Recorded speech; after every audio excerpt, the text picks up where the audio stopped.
Pada hari ini, firman Tuhan bertema godaan seksual, ya, sexual temptation, ya, yang diambil dari kitab 2 Samuel 11. 2 Samuel pasalnya yang ke-11. Ya. Dalam 2 Samuel pasal yang ke-11 yang terdiri dari 27 ayat, tidak semua saya baca, hanya beberapa ayat saja, begitu ya. 2 Samuel pasal yang ke-11, kisah Daud dan Batsheba, ya. 2 Samuel pasal 11 ayat 1. Pada pergantian tahun, pada waktu raja-raja biasanya maju berperang, maka Daud menyuruh Yoab maju berserta orang-orangnya dan seluruh orang Israel. Mereka memusnahkan Bani Amon dan mengepung kota Raba, sedang Daud sendiri tinggal di Yerusalem. Sekali peristiwa pada waktu petang, ketika Daud bangun dari tempat pembaringannya, lalu berjalan-jalan di atas soto istana, tampak kepadanya dari atas soto itu seorang perempuan sedang mandi. Perempuan itu sangat elok rupanya. Lalu Daud menyuruh orang bertanya tentang perempuan itu, dan orang berkata, itu adalah Batsheba, binti Eliam, istri Uria orang Het itu. Sesudah itu Daud menyuruh orang mengambil dia. Perempuan itu datang kepadanya, lalu Daud tidur dengan dia. Perempuan itu baru selesai membersihkan diri dari kenajisannya, kemudian pulanglah perempuan itu ke rumahnya. Lalu mengandunglah perempuan itu dan disuruhnya orang memberitahukan kepada Daud, demikian, aku mengandung. Lalu di ayatnya yang ke-27, setelah lewat waktu berkabung, maka Daud menyuruh membawa perempuan itu ke rumahnya. Perempuan itu menjadi istrinya dan melahirkan seorang anak laki-laki baginya. Tetapi hal yang telah dilakukan Daud itu adalah jahat di mata Tuhan. Ya, jadi saya percaya kita semua tidak asing dengan kisah Daud dan Batsheba, ya. Dikatakan jahat karena bukan hanya perzinahan yang dilakukan oleh Daud, tetapi juga rencana ya pembunuhan terhadap suami daripada Batsheba itu Uria sendiri, begitu ya. Nah, saudara-saudaraku, berbicara mengenai godaan seksual atau sexual temptations, begitu ya. Ada yang berpikir bahwa hal ini bisa dihadapi dan diselesaikan melalui pernikahan. Ya, jadi ada orang-orang berpikir ketika dia hidupnya ya diliputi oleh godaan seksual, orang yang berpikir bahwa ini mah nanti akan selesai nanti setelah saya menikah atau ketika saya hidup di dalam pernikahan. Ya, dalam arti seseorang menikah, maka orang tersebut tidak akan lagi mengalami godaan seksual. Pernikahan membuat seseorang mengalami kekebalan dalam menghadapi godaan seksual. Yang menjadi pertanyaan adalah, apakah benar bahwa pernikahan merupakan jalan penyelesaian atau solusi dalam menghadapi godaan seksual? Apakah benar bahwa seseorang yang telah menikah, yang sudah menikah, ia akan kebal terhadap godaan-godaan seksual? Dikutip dari satu buku ya yang berjudul Hidup Damai dengan Seks yang ditulis oleh Bapak Pendeta Paul Gunadi, beliau menuliskan begini, pergumulan atau godaan seksual tidaklah padam dengan menyalanya api pernikahan. Pergumulan atau godaan seksual senantiasa membayang-bayangi kehidupan penulis dan mungkin juga kehidupan kita semua. Bapak sekalian, saya sependapat dengan Bapak Pendeta Paul Gunadi ini bahwa godaan seksual tidak bisa kita selesaikan dengan cara melalui pernikahan. Ya, hal ini bisa kita lihat dari seberapa banyak pernikahan yang hancur karena salah satu pasangannya telah jatuh pada perselingkuhan dan perzinahan. Di samping itu, bukti lain bahwa pernikahan bukanlah solusi seseorang akhirnya mengalami kemenangan dari godaan seksual dapat kita lihat dari kisah Daud dan Batsheba dalam 2 Samuel 11 yang tadi kita dengar bersama-sama. Bapak sekalian, saya yakin setiap kita tidak asing dengan kisah ini. Bahkan terkadang kisah ini suka dipakai ya oleh sebagian seseorang yang telah jatuh dalam dosa untuk melakukan pembenaran diri dengan mengatakan seperti ini. Daud aja seorang yang berkenan di hadapan Tuhan bisa jatuh dalam perzinahan, apalagi saya. Bukti toh bahwa setiap orang bisa jatuh tergelincir dalam dosa, tetapi akhirnya toh Tuhan juga ampuni. Saya harap saudara-saudara kalimat ini tidak ada di dalam kehidupan kita, begitu ya.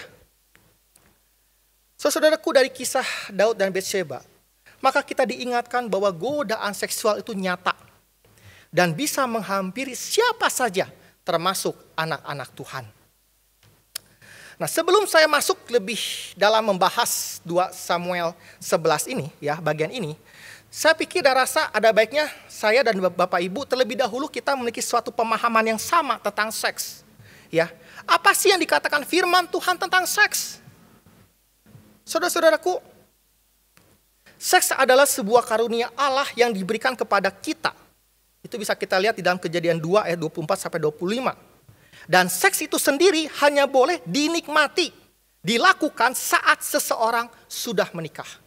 Jadi mereka yang pacaran atau ya hanya berteman saja begitu ya, tidak boleh melakukan hubungan seks. Jadi hubungan seks hanya dilakukan saat seseorang sudah menikah. Ya. Dan setidaknya tentu ada 2 tujuan ya dari pemberian seks ini oleh Allah, yaitu tujuan seks adalah prokreasi, beranak cuculah dan bertambahlah banyak, dan ya menunjukkan daripada persatuan antara suami dan istri. Di situ Bapak Ibu bisa melihat beberapa ayat referensi firman Tuhan. Jadi Bapak Ibu sekalian, ketika seseorang melakukan seks di luar tujuan ya tersebut, maka dapat dikatakan orang tersebut telah melakukan penyimpangan atau penyalahgunaan seks yang tentu konsekuensinya mengakibatkan dosa. 1 Korintus 6 ayat 9 dan 18, lalu di 1 Tesalonika 4 ayat yang ketiga. Jadi Bapak Ibu sekalian, dalam hal ini ya perlu saya kembali tegaskan bahwa seks itu bukanlah dosa atau seks ada akibat dari dosa, bukan seperti itu. Tetapi karena tindakan manusia yang menyalahgunakan seks, melakukan seks sebelum waktu yang tepat, maka akhirnya jatuh dalam dosa. Ya. Jadi seks adalah karunia Allah. Nah, saudaraku, kembali kepada pembahasan firman Tuhan 2 Samuel pasal yang ke-11. Ketika kita mencoba untuk melihat kehidupan Raja Daud, maka kita mendapati bahwa kehidupan yang penuh misteri, Bapak sekalian. Ya, di satu sisi Daud adalah manusia yang memperoleh perkenanan di hati Allah. Ya, di samping itu jika kita lihat daftar sisilah Tuhan Yesus pada kitab Matius 1, ya, Matius pasal 1 ayat 1 sampai 17, maka di sana ada nama Daud ayat 1 dan 6. Di mana hal ini menunjukkan bahwa Daud identik dengan garis keturunan Tuhan Yesus yang adalah juru selamat umat manusia. Sehingga dari keturunan Raja Daudlah Mesias lahir. Ya. Nah, di sisi lain Daud ternyata memiliki kekurangan, kelemahan yang cukup parah. Dia menggoda Batseba dan membunuh Uria, suami Batseba. Ya.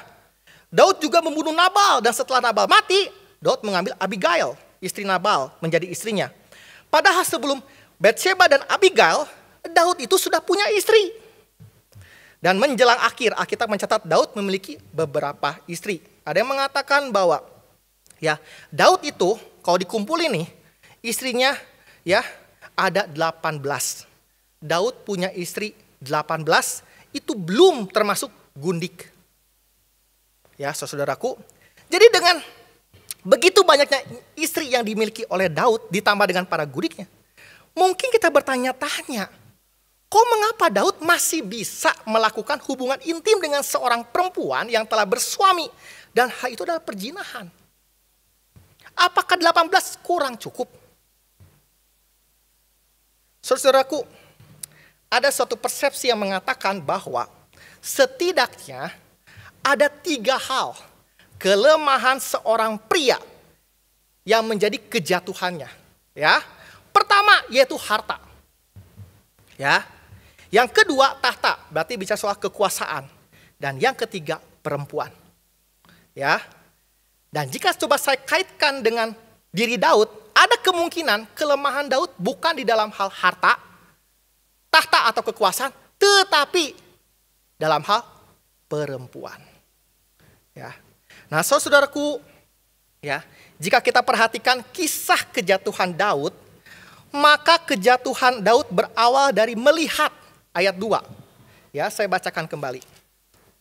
Sekali peristiwa pada waktu petang, ya, ketika Daud bangun dari tempat pembaringannya, lalu berjalan-jalan di atas soto istana, Tampak kepadanya dari atas soto itu seorang perempuan sedang mandi. Perempuan itu sangat elok rupanya. Tampak kepadanya. Ya, Bapak Ibu, saya tidak mengharapkan Bapak Ibu mencoba berimajinasi ya. Stop di situ ya. Jangan sampai membayangkan lebih jauh. Nah, apa yang dilihat itulah yang menjadi kelanjutan sikap Daud. Dari melihat apa yang dilihatnya itu Batsheba yang sedang mandi, ya, maka berlanjut kepada rasa mengingini dan mengambil milik kepunyaan orang lain. Di samping itu, jika kita perhatikan situasi Daud saat itu, ayat 1 memberitahu kita bahwa Daud sedang tinggal sendiri. Hal ini menunjukkan sepertinya situasi kondisi yang sangatlah mendukung. Nah, saudara-saudaraku, dalam ayat 1 kondisi saat itu sebenarnya sedang dalam masa peperangan dan para raja harusnya turun untuk berperang. Tetapi Daud menyuruh Yoab yang turun ke medan perang menundukkan bangsa Amon dalam pertempuran di Raba. Ya, Daud sebagai raja, dia lebih memilih di istana kerajaannya dalam keadaan sendiri dan bersantai.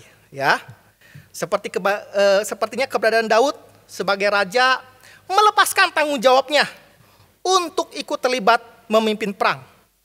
Dalam keadaan Daud yang sendiri dan bersantai, Daud menghadapi godaan seksual dari yang dilihatnya. Saudara-saudaraku, ya, seorang penulis bernama Charles Swindoll dalam bukunya yang membahas tokoh Daud, Pak Charles ini menuliskan, pertempuran-pertempuran kita yang paling hebat tidak selalu datang ketika kita sedang bekerja keras, tetapi justru ketika sedang bersantai. Ketika kita mempunyai banyak waktu, ketika kita sedang bosan. Jadi hati-hati dengan waktu kita bersantai, dengan kita memiliki banyak waktu, atau dengan kita bosan. Hati-hati baru sekalian. Jadi godaan dosa itu tidak hanya muncul saat kita lelah karena telah beraktivitas, tetapi saat kita sedang bersantai, dosa pun bisa datang menggoda. Ya, atau mungkin istilah anak muda mager. Mager pun ya bisa saja dosa datang. Ya. Nah, saudara-saudaraku, dalam keadaan yang santai biasanya kita bisa menjadi lengah atau kurang berhati-hati sehingga sangat memungkinkan kita jatuh karena kita sedang lengah. Oleh karena itu, tidaklah heran jika firman Tuhan dalam 1 Petrus 5 ayat 8 berbunyi, sadarlah dan berjaga-jagalah. Lawanmu, si iblis, berjalan keliling sama seperti singa yang mengaum-ngaum dan mencari orang yang dapat ditelannya. Jadi iblis terus bergerak, terus berjalan, mencari orang-orang atau anak-anak Tuhan yang sedang lengah dan siap ditelan. Saudara-saudaraku, melalui kisah kejatuhan Daud, maka di sini kita diingatkan bahwa godaan seksual bisa menghampiri siapa saja, termasuk para pemimpin gereja, entah itu hamba Tuhan, majelis atau pengurus, bahkan para pelayan gereja. Keberadaan kita sebagai anak Tuhan pun bukan berarti kita kebal akan dosa. Tetapi justru dosa akan semakin kuat menggoda dengan segala macam manipulasi dan cara sampai kita jatuh. Saudaraku, ingat kejatuhan Daud dalam hal dosa godaan seksual berawal dari melihat, lalu timbul rasa menginginkan dan mengambil. Saudaraku, ini adalah pola dosa yang harus kita perhatikan. Ya, di mana dosa itu berarti terus berkembang. Dosa itu tidaklah stagnan atau statis. Jadi jika saya coba gambarkan begitu ya, dosa itu seperti bola salju yang semakin bergining akan semakin besar. Ya, kejatuhan Daud dalam dosa yang berawal dari melihat, sikap ini juga yang menjadi salah satu penyebab manusia jatuh dalam dosa. Kalau kita perhatikan dalam Kejadian 3, ya kejadian pasal 3 ayat 6. Ketika Hawa melihat buah itu. Ya, Hawa melihat buah itu timbul rasa untuk mengingini, lalu memakannya. Saudaraku, oleh karena itu, dalam godaan seksual, hati-hatilah dengan apa yang kita lihat. Dan tadi sudah dikatakan bahwa dosa itu seperti bola salju yang semakin bergelinding. Ini dapat kita lihat dari kisah 2 Samuel pasal 11 ini. Ya, ketika Daud sudah berzina, lalu kemudian mengandung, lalu berpikir Daud untuk membunuh Uria. Terus akhirnya berlanjut kejahatan demi kejahatan. Oleh karena itu tadi dikatakan di dalam 2 Samuel 11 ayat yang ke-27b dikatakan, tetapi hal yang telah dilakukan Daud itu adalah jahat di mata Tuhan. Saudaraku, dengan begitu berkembangnya dosa itu, maka kita memerlukan langkah-langkah strategi antisipasi agar kita tidak jatuh dalam dosa. Langkah-langkah apa yang bisa kita lakukan dalam menghadapi godaan seksual? Pertama, saudaraku, mau tidak mau, kuasailah hati dan pikiran kita dengan firman Tuhan. Ini yang perlu ada di dalam kehidupan kita sebagai anak Tuhan. Mau nggak hati dan pikiran kita dikuasai oleh firman Tuhan? Nah, saudaraku, kebenaran firman Tuhan bukan saja menolong kita untuk mengetahui apa yang menjadi kehendak Allah dalam hidup kita, tetapi juga firman Tuhan memiliki kekuatan untuk menguasai, mengendalikan dorongan seks. Pikiran yang diisi dengan firman Tuhan adalah pikiran yang jauh lebih bersih dari pikiran-pikiran liar tentang seks. Pikiran yang telah diisi oleh firman Tuhan akan lebih menyediakan tempat bagi Roh Kudus untuk bekerja di dalam diri kita. Nah, saudaraku, pada saat kita mengisi pikiran kita dengan firman Tuhan, sebenarnya kita sedang menciptakan keadaan di mana Roh Kudus dapat bekerja dengan leluasa mengendalikan keinginan seks. Oleh karena itu, agar kondisi tersebut dapat terjadi pada diri kita, maka kita harus memiliki keinginan untuk bekerja sama dengan Roh Kudus. Kita meyakini, mempercayai bahwa dalam kehidupan anak Tuhan ada Roh Kudus. Nah, kita perlu bekerja sama dengan Roh Kudus sehingga dalam kehidupan kita menghasilkan buah penguasaan diri. Karena bicara mengenai godaan seksual ini tidak terlepas daripada pengendalian atau penguasaan diri. Dan tentu ini tidak terlepas daripada campur tangan karya Roh Kudus. Diri kita mau dikuasai dalam pimpinan Roh Kudus. Diri kita bekerja sama dengan Roh Kudus. Dan tentu saja hidup yang dikuasai oleh Roh Kudus tidak dapat kita lepaskan dari ketaatan kita pada firman Tuhan. Dan tentu ini menjadi prasyarat yang harus kita lakukan. Tidak bisa kita minta pimpinan Roh Kudus tapi kita tidak taat. Kalau kita mau betul-betul hidup dikuasai Roh Kudus, dipimpin Roh Kudus, kita harus taat. Hidup di dalam ketaatan.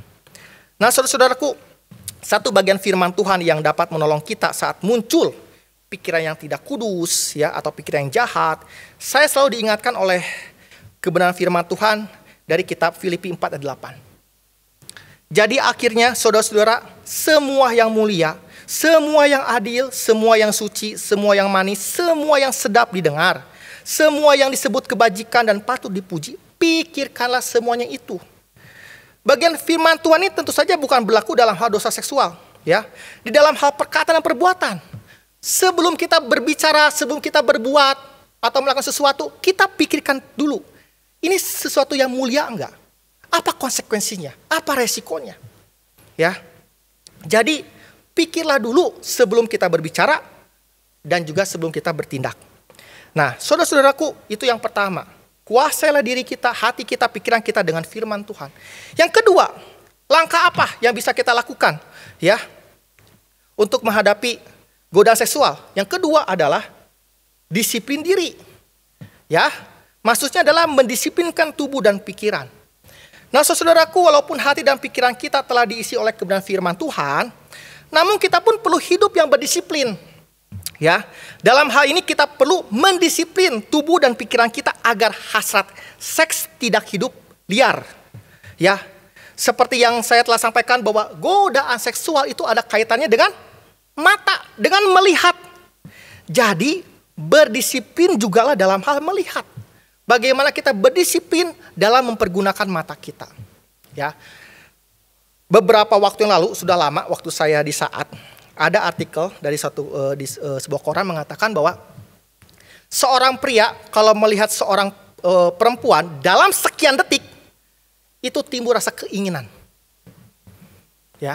Misalnya ketika jalan-jalan di mall, Kalau anak muda bilang, wah ada cewek yang seksi, cewek yang bohai begitu ya. Liatin terus, bisa jatuh dalam dosa. Kenapa? Berpikir langsung berimajinasi. Nah saudara-saudaraku, bukankah ini juga dikatakan oleh Matius 5:27-28. Ketika Yesus khotbah, ya, bagian khotbah Yesus di bukit, yang mengatakan bahwa kamu telah mendengar firman, jangan berzina.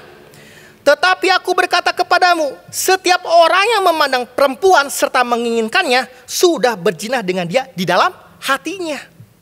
Nah, arti menginginkan, ya, arti menginginkannya di ayat ini adalah memandang dengan nafsu birahi. Jadi kalau seseorang pria melihat seorang perempuan, ya, lewat terus berpikir yang macam-macam gitu ya, nah dia sudah berzina. Walaupun belum melakukan, baru dalam pikiran, tapi hati itu sudah ada rasa mengingini. Itu sudah berzina. Nah, jadi perzinahan itu terjadi bukan saat kedua orang melakukan hubungan intim di luar pernikahan, tetapi saat baru muncul dalam pikiran dan hati saja, Tuhan Yesus mengatakan dia sudah jatuh pada perzinahan. Jadi hati-hatilah kalau berjalan-jalan, apalagi kalau di mall. Konsentrasi ke tempat yang akan kita tuju. Ya. Nah, saudaraku, dengan mewabahnya isu corona, maka setiap orang harus melakukan apa ini? Social distancing, ya. Bahkan juga physical distancing. Distancing itu artinya menjauhkan atau menjaga jarak. Yang intinya adalah menjaga jarak agar kita tidak tertular virus corona. Ya, tentu untuk penerapan ini perlu disiplin dari kita. Ya, misalnya dengan kita tidak berjabat tangan sementara dulu, gitu ya, jangan bersentuhan dulu. Nah, bagaimana dengan dosa? Apa kita melakukan distancing terhadap dosa? Dengan corona saja kita melakukan. Apakah dengan dosa kita melakukan? Atau dengan dosa kita justru sahabat karib? Saudaraku, maksudnya adalah bagi mereka yang tergoda dengan perempuan lain atau pria lain, ya, karena godaan seksual ternyata bukan saja dihadapi oleh seorang pria atau kaum pria, tapi juga kaum perempuan, ya. Apakah, ya, sudah melakukan distancing terhadap perempuan lain atau laki-laki lain, ya? Atau mereka yang sedang pacaran, apakah sudah menerapkan physical distancing? Jangan dulu bersentuhan. Ingat, pacaran itu bukan tangan yang berbicara, tapi mulut yang berbicara. Ya. Ingat, pacaran yang berkualitas bukan tangan yang berbicara. Ya, dari paha ke tangan atau tangan dulu baru ke paha, segala macam. Tapi mulut yang berbicara. Untuk mengenal pasangan yang nanti, ya, diharapkan untuk menjadi pasangan saya seumur hidup. Saudaraku, kejatuhan dalam godaan seksual bisa juga terjadi akibat sentuhan. Jadi untuk yang pacaran, perhatikan ya. Saya pernah memperhatikan orang, kirain udah menikah saudara-saudaraku atau mau foto prewed ya. Ternyata baru pacaran, udah gendong sana, gendong sini, begitu ya. Jadi yang pacaran tolong perhatikan. Termasuk juga ketika bina pranikah. Tolong hargai dan hormati saya. Jangan ada yang depan saya, pegang-pegangan, sentuhan, ya tahan dulu lah. Ya. Jadi ingat, dosa seksual ini ya dimulai dari hal yang kita anggap sepele, yang kita anggap ini mah gak akan terjadi, masa gara-gara ini terjadi. Ingat, dari yang kecil bisa membawa dampak yang besar. Saudaraku, itu yang kedua. Yang ketiga, lari dari godaan. Saudara-saudaraku, dalam menghadapi godaan seksual, langkah pencegahan yang teraman dan terbaik adalah lari. Dalam 1 Korintus 6 ayat 18 dituliskan di sana, jauhkanlah dirimu dari percabulan. Ya, jadi firman Tuhan dengan jelas dan tegas memerintahkan kita untuk menjauhkan diri dari percabulan. Lalu perintah yang sama juga terdapat dalam 2 Timotius 2 ayat 22. Jauhilah nafsu orang muda. Perhatikan kata jauhilah dalam 1 Korintus 6 ayat 18 dan 2 Timotius 2 ayat 22. Jadi kedua bagian firman Tuhan ini dengan konsisten memberitahu bahwa jauhilah atau jauhkanlah diri kita dari percabulan. Saudaraku, kata jauhilah atau jauhkan dalam kedua ayat tersebut berasal dari kata melarikan diri melarikan diri. Kata ini menekankan suatu reaksi yang cepat tatkala melihat bahaya mengancam, yakni melarikan diri guna menyelamatkan diri. Ya. Nah, masalahnya ketika kita tahu ada godaan seksual, apakah kita menganggap godaan tersebut sesuatu yang mengancam atau tidak? Ya. Ketika kita tahu nih ada godaan seksual berpotensi untuk membuat kita jatuh, kita itu menganggap itu ancaman atau sesuatu hal bukan ancaman. Nah, saudara-saudaraku, yang terjadi terkadang saat ada godaan seksual, kita lari, betul lari. Tapi masalahnya lari seperti apa? Lari mendekat atau lari di tempat? Lari. Ya. Lari mendekat atau di tempat? Bukan lari menjauh. Saudaraku, ingat, dalam menghadapi godaan seksual, betul-betul lari kita. Lari sejauh mungkin. Lari dengan cepat. Ya. Seperti Yusuf dalam Kejadian 39 ayat 12 sampai 13. Ya, saya nggak ada tuh membaca kisah Yusuf ini. Ya, seolah-olah Yusuf itu main-main kayak lagu yang dinyanyikan oleh seorang artis, maju-maju, mundur-mundur. Kagak. Dia betul-betul lari-lari. Jadi saudaraku, langkah yang teraman dan terbaik saat diri kita menghadapi godaan seksual adalah lari, menjauhkan diri. Jangan sok jago atau sok merasa diri kuat. Apalagi dengan membawa pengalaman dulu aja gua waktu dapat pengen kerasukan setan aja lari. Masa sekarang melihat godaan seksual gua kagak lari? Saudara-saudaraku, untuk menghadapi godaan seksual jangan kita sok jago, sok merasa diri kuat. Ya. Yang terbaik adalah kita lari. Saudaraku, andai katalah kita pulang dari gereja, ya, terus kita melihat seekor anjing kampung yang galak, dan kita melihat, wah ini kayaknya anjing rabies nih. Kira-kira apa yang kita lakukan ketika melihat anjing itu? Apakah kita mendekat, pengen tahu bagaimana dia gigit, ya, sesakit apa, atau kita lari? Saya yakin Bapak sekalian, orang yang sehat dan normal itu kan lari. Apalagi itu anjing misalnya bawa virus corona. Lari langsung mencari perlindungan. Ya. Nah, begitu juga ketika kita melihat godaan seksual. Ya, lihat tadi 1 Petrus 5:8. Iblis itu seperti singa yang mengaum-ngaum. Kita harus lari. Lari kemana? Lari ke perlindungan Tuhan. Nah, saudaraku, ya, itu yang ketiga, kita ketika menghadapi godaan seksual, ya, lari dari godaan tersebut. Yang keempat, jangan berhenti bergumul, jangan menyerah. Bapak sekalian, seorang penulis Kristen bernama C.S. Lewis, ya, pernah memberitahukan suatu nasihat yang mendorong kita untuk tidak menyerah. Lewis menekankan bahwa yang terpenting adalah usaha kita menguasai diri dan melawan godaan. Meskipun ada kalanya kita gagal, namun Tuhan mencatat upaya kita melawan godaan itu. Jadi Bapak Ibu sekalian, ketika ada di antara kita mungkin yang bergumul dengan hal ini, jangan kita doa kepada Tuhan bahwa Tuhan angkat cabut hasrat seks saya. Jangan. Bagaimana ketika nanti Bapak saudara-saudara menikah tidak ada hasrat seks? Ingat, seks itu adalah karunia dari Tuhan, pemberian dari Tuhan, dan Tuhan tidak akan mencabut sendiri karunia itu. Saudara-saudaraku, perjuangan melawan godaan seksual merupakan proses yang tak henti-hentinya. Namun bukan berarti kita tidak dapat melakukan apa-apa. Ingat dengan langkah-langkah yang tadi saya sampaikan. Kuasai hati dan pikiran kita dengan firman Tuhan. Ya, disiplin diri, tubuh dan pikiran. Ingat dengan apa yang kita lihat. Lalu lari dari godaan. Ya.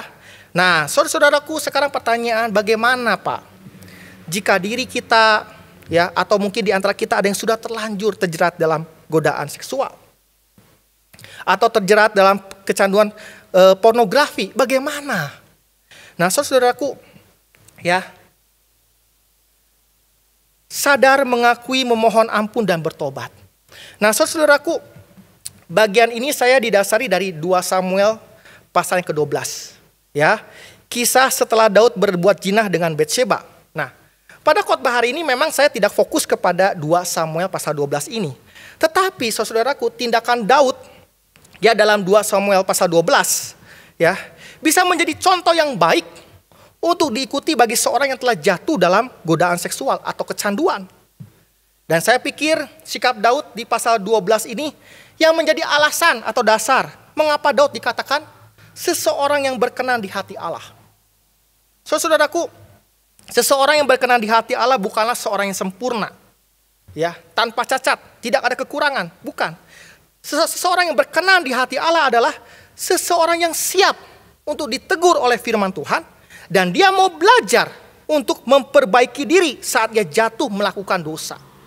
Jadi seorang yang berkenan dari Tuhan adalah ketika firman Tuhan menegur dengan keras, memperingatkan, dia mau ya menyadari dan mengakui dosanya, lalu dia pun mau belajar untuk memperbaiki diri.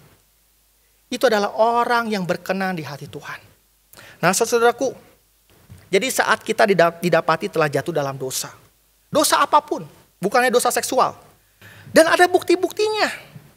Janganlah berargumen mencoba menutupi dosa yang kita perbuat, menyangkali, ya, atau mengrohanikan. Tetapi justru dengan kerendahan hati mengakui dan hidup kembali dalam pertobatan. Termasuk saat gereja akhirnya harus mendisiplin diri kita. Ya, disiplin adalah bagian dari pemuridan dan hal tersebut sebagai bentuk gereja mengasihi diri kita agar kita kembali kepada kebenaran firman Tuhan. Dan tentu bagi gereja yang menerapkan disiplin, perlu diperhatikan bukan sekedar memberitahu dosa yang dilakukan jemaatnya, tetapi perlu juga dalam penggembalaan untuk membimbingnya dalam kasih dan kebenaran. Tujuan disiplin bukan sekedar untuk menghancurkan jemaat dan dibiarkan begitu saja, tetapi lebih kepada menolong jemaat tersebut, ya, saudara kita, untuk diperbaikinya dan dipulihkan. Sehingga jemaat yang didisiplin dapat kembali hidup takut akan Allah dan dia dapat kembali diterima bersama dalam komunitasnya. Saudaraku, tentu hal ini tidak terlepas dari kasih penerimaan gereja. Sama seperti Tuhan yang adalah kepala gereja menerima keadaan para jemaatnya, saya dan saudara yang tidak sempurna. Nah, saudara, jika di antara kita ada yang masih bergumul dengan godaan seksual, serahkan ke dalam tangan Tuhan. Serahkan ke dalam tangan Tuhan. Minta Roh Kudus ya untuk ikut campur tangan, mengendalikannya, dan kiranya diri kita ikut terlibat, bekerja sama dengan Roh Kudus. Jangan sampai kita akhirnya harus menanggung konsekuensi dari dosa yang kita perbuat. Saudaraku, Tuhan izinkan adanya kekurangan atau kelemahan dalam diri kita, seperti duri dalam daging, pergumulan seumur hidup, bukan untuk kita manfaatkan dan akhirnya mentoleransi dosa-dosa yang kita perbuat. Tetapi justru kita akan semakin memaknai apa arti kasih karunia Tuhan dan butuhnya hidup yang bergantung kepada Tuhan. Saudara-saudaraku, saya berharap melalui pemberitaan firman Tuhan hari ini kita diingatkan kembali bahwa godaan seksual nyata dan merupakan ancaman yang membahayakan yang bisa dialami oleh siapa saja. Oleh karena itu jangan sampai kita lengah. Di saat godaan datang, maka sadarlah. Larilah menjauh darinya. Dan kuasailah hati dan pikiran kita dengan firman Tuhan dan dalam pimpinan Roh Kudus. Amin. Mari kita berdoa. Tuhan Yesus, kiranya firman Tuhan yang kami dengar bersama-sama bukan hanya kami simpan hanya sebagai pengetahuan kami, tapi biarlah firman Tuhan tersebut yang dapat mengarahkan hidup kami, membimbing kami Tuhan. Dan kiranya setiap bentuk pergumulan kami, termasuk dosa-dosa yang masih saat ini mungkin kami lakukan, yang sulit kami lepaskan, Tuhan tolonglah agar kami kembali hidup yang dikuasai oleh kebenaran firman Tuhan. Hidup yang mau dipimpin oleh Roh Kudus. Dan ini tidak terlepas daripada ketaatan kami kepada Engkau. Nah, doa kami Tuhan, terima kasih. Demi nama Tuhan Yesus kami telah berdoa. Amin.